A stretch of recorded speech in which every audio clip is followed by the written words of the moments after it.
Olá, galerinha do sétimo ano A, sétimo ano B, tudo bom com vocês? Então, vamos hoje começar aí mais uma parte da nossa aula de geografia, tá? Na semana passada nós começamos a falar sobre o capítulo 7, que fala sobre o espaço industrial e comercial brasileiro, ok?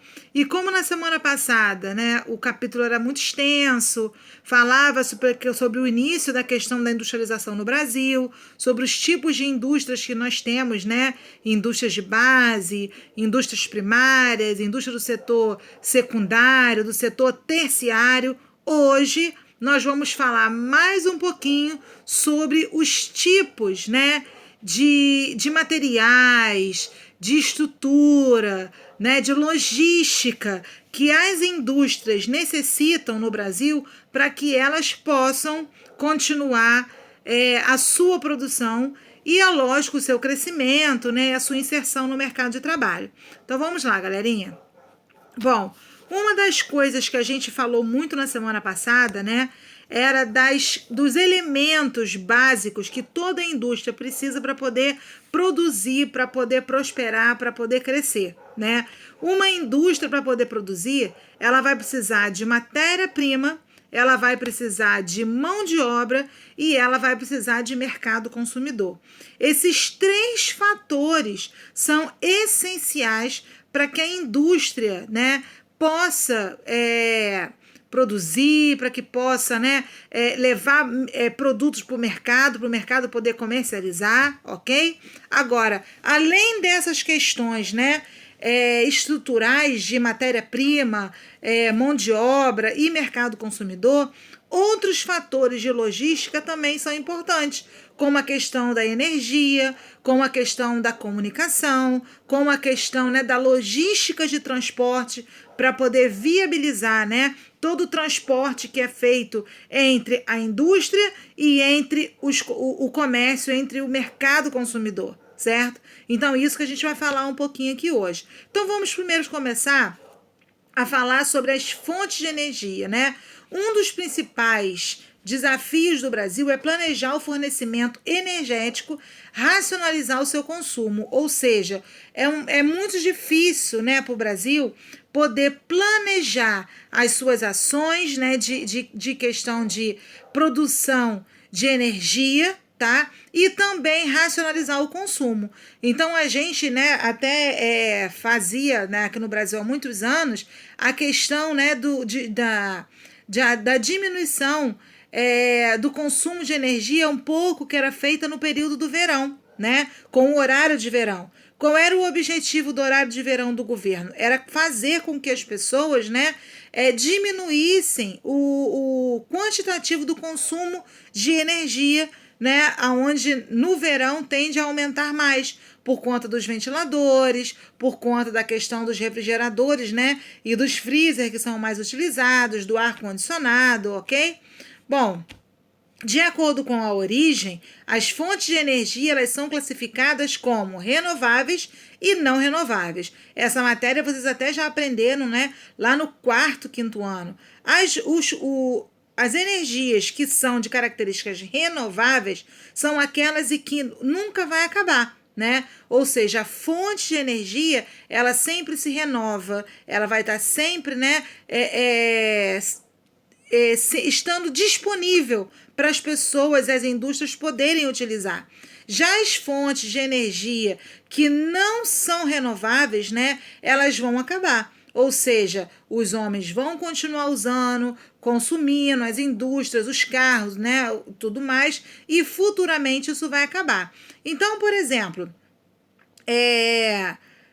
os não renováveis, quando necessitam de um longo tempo para serem gerados, os tipos de energia são obtidos de fontes diferentes. Hidráulica, né, que é aquela que é de água, eólica, que é aquela que é do vento, solar, que é aquela que é do sol, a térmica, que é aquela da queima dos combustíveis fósseis. Então a gente vai falar aí hoje um pouquinho de cada um delas. Vamos lá?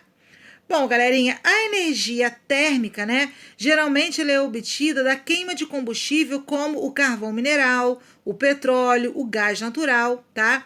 E outra fonte de energia térmica muito usada no Brasil é a utilização do xisto, tá? Que é um tipo de rocha porosa sedimentar que é rica em material orgânico, cujas camadas, né, é possível se encontrar um óleo, um gás natural que é muito potente na produção de energia, tá? O carvão mineral, ele também é um combustível fóssil, assim como o petróleo, ou seja, ele começou a sua formação, né, da decomposição de seres vivos, né, como animais, como florestas, né, petrificadas e tudo mais, que começaram a se formar na época mesozoica, ou seja, todo esse material de decomposição, tá, que ficou ao longo desses anos, dessas eras geológicas aí, né,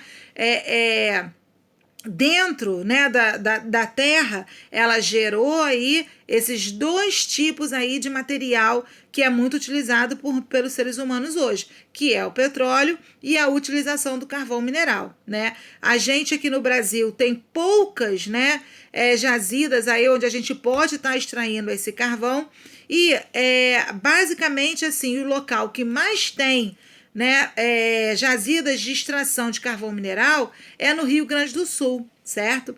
Bom, os produtos catarinenses e gaúchos são os mais usados na siderurgia, que utiliza para transformar minério de ferro em ferro gusa e depois em aço. O ferro gusa é utilizado como matéria-prima de aço que resulta na redução do minério de ferro e do calor.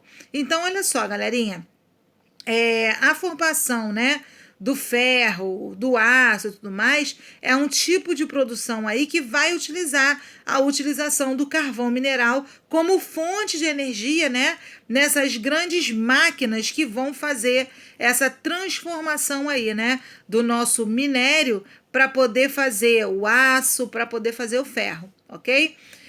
Esse tipo de exploração se chama exploração carbonífera, tá? Que vai utilizar aí tanto a exploração do ferro quanto, né, a exploração aí do carvão mineral para a transformação do aço. Infelizmente, essa exploração carbonífera, ela acaba causando muitos danos ao meio ambiente, né?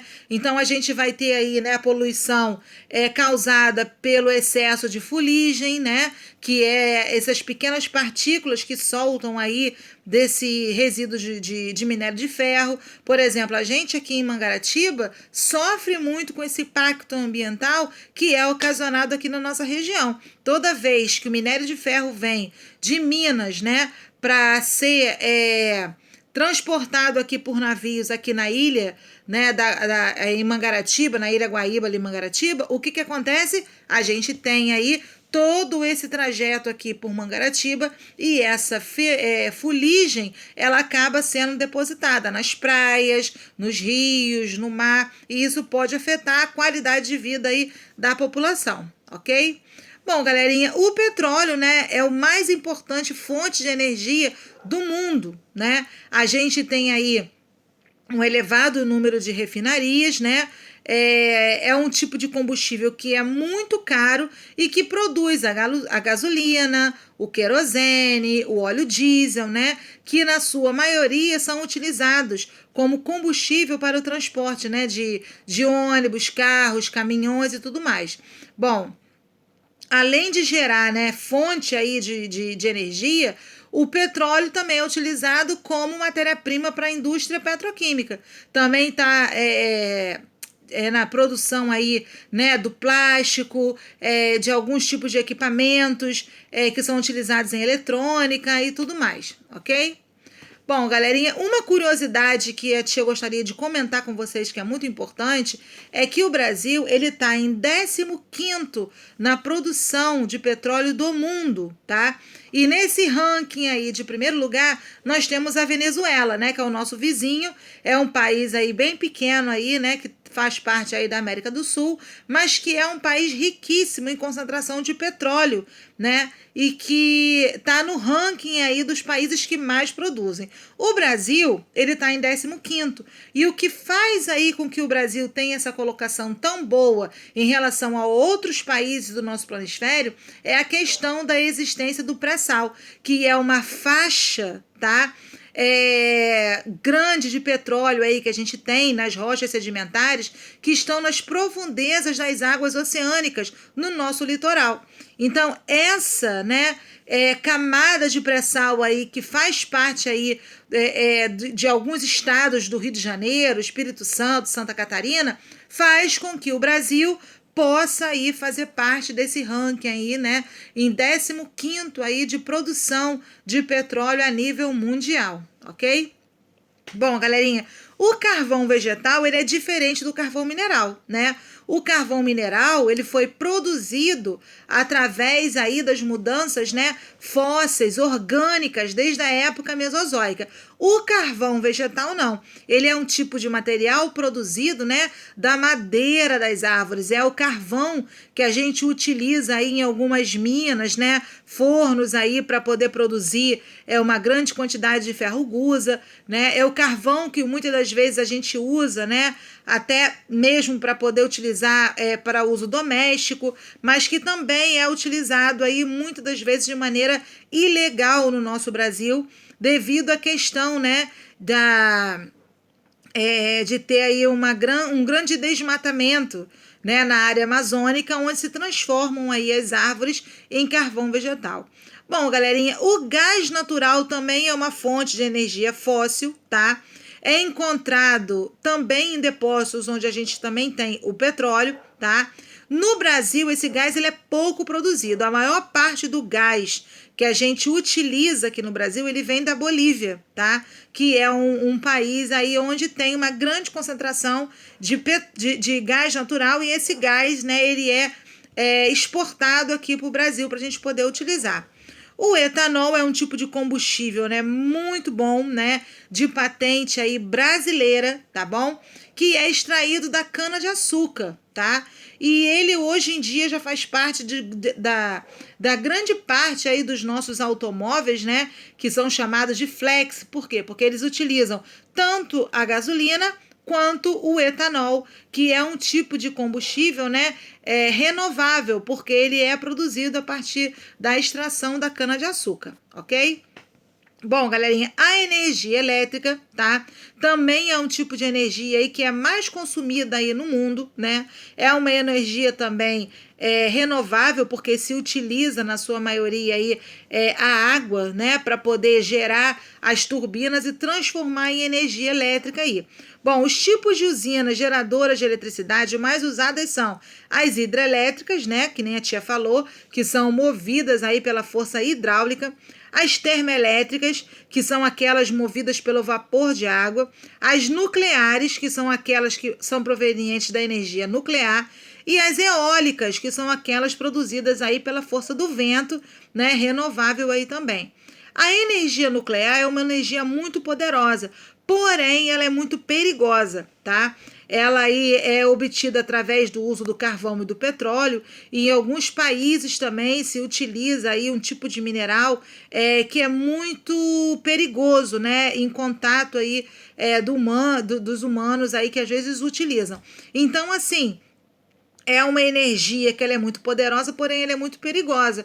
Em alguns países, né, já teve até problemas aí com a questão de contágio, né, de contaminação, que é muito perigoso, ok? Bom, galerinha, o comércio no Brasil, né, começou a ser efetivado aí mais ou menos na década de 70, que foi quando a gente aí começou a ter um grande avanço na questão da industrialização no Brasil, né? Até então a gente era muito dependente aí do mercado externo, e a partir da década de 70, né, com o investimento das indústrias de base que a gente estudou na aula anterior, né, que são as indústrias aí que vão siderúrgicas, né, que vão produzir aí a usina hidrelétrica, que vão produzir a energia. Então, a partir daí, a gente começa a ter o investimento de produção maquinofatureira no Brasil, né? De comércio, de grande produção. E essa troca de mercadorias aí, né, vai consistir aí num grande aumento, né, da nossa economia e de algumas características de melhora de qualidade de vida. Então a gente vai ter ao mesmo tempo, né, que é a produção do comércio interno, né, que é o avanço industrial produzindo aí bens duráveis, né, roupas, calçados, alimentos, eletrodomésticos, a gente também vai ganhar, né, o cenário exterior aí com grandes vendas, principalmente nos produtos, né, de pouca tecnologia, mas principalmente aí com os produtos agropecuários, ok? E aí, galerinha, esse tipo de produção, ela vai ter 3 graus diferentes. Primeiro, são os produtos de alta intensidade tecnológica, tá? Que serão aqueles fabricados pelo setor aeroespacial, eletrônico, farmacêutico, né? Equipamentos de computação. Os produtos de média intensidade, que são aqueles que vão fabricar principalmente, né, produtos químicos, borracha, plástico, automóveis, maquinários. E, por último, aqueles que são de baixa intensidade tecnológica, né, que serão aqueles tipos de produtos de consumo rápido, alimentos, bebidas, papéis, né, calçados, produtos de couro e etc. Bom, galerinha, uma outra coisa importante aí que a gente tem que destacar, né, na questão industrial é a questão das redes de transporte e de comunicação. Ou seja, tanto a rede de transporte quanto a de comunicação são elas que vão integrar a logística para fazer com que as indústrias possam produzir bem e que o comércio também possa, né, ser abastecido e ganhar dinheiro, né, e fazer a economia do Brasil circular. A gente tem aí, né, nas redes de transporte do Brasil, 3 características diferentes, né? Temos aí os transportes terrestres, né, que são aqueles que são mais utilizados no Brasil, né, que é a utilização de automóveis, de caminhões, de motocicletas. As redes de transporte aquáticas, hidroviárias, principalmente aí, né, nas áreas do norte do Brasil, aí onde a gente tem região amazônica, né, no Mato Grosso, por aí, a gente vê aí uma grande concentração de rios muito grandes que servem a esse transporte aí de mercadoria. E, por último, as redes, né, aéreas, que a gente também tem as aeronaves, helicópteros e tudo mais. A tia também não poderia esquecer de falar dos transportes terrestres, da questão das ferrovias, que também são muito utilizadas, né, aí no Brasil. Bom, galerinha, a rede de comunicação é um outro aí fator importantíssimo, né? Porque se não fosse a grande modernização dos meios de comunicação do Brasil entre as indústrias, né, e entre o comércio exterior, a gente não teria aí tantos avanços e uma colocação a nível internacional, né, na nossa economia. Então, o correio, o serviço postal, o telefone, a internet, o computador, são meios que foram a cada vez assim sendo mais adaptados e mais acessíveis, tanto nas indústrias quanto para a população. E isso acabou aí trazendo, né, um grande desenvolvimento a nível de informática, de expansão de telefonia, né, da rede de internet, o que possibilitou aí, né, um grande comércio virtual. Olha só a era aí que a gente vive hoje, né, em que a gente está em plena quarentena e a gente faz compras aí, né, via internet aí, comprando tudo que a gente precisa através do meio virtual. Bom, galerinha, toda a nossa aula está aí, né, no nosso capítulo 7, da página 43 à página 55, que é a segunda parte. Façam as atividades, leiam e qualquer dúvida, a tia está lá disponível no canal Tira Dúvida, pelos telefones, pelos e-mails e lá com o tio Renato também, ok? A tia Michele manda um beijo gostoso para vocês. Se cuidem, estudem, que logo, logo estaremos juntos, ok? Beijo, 7º ano!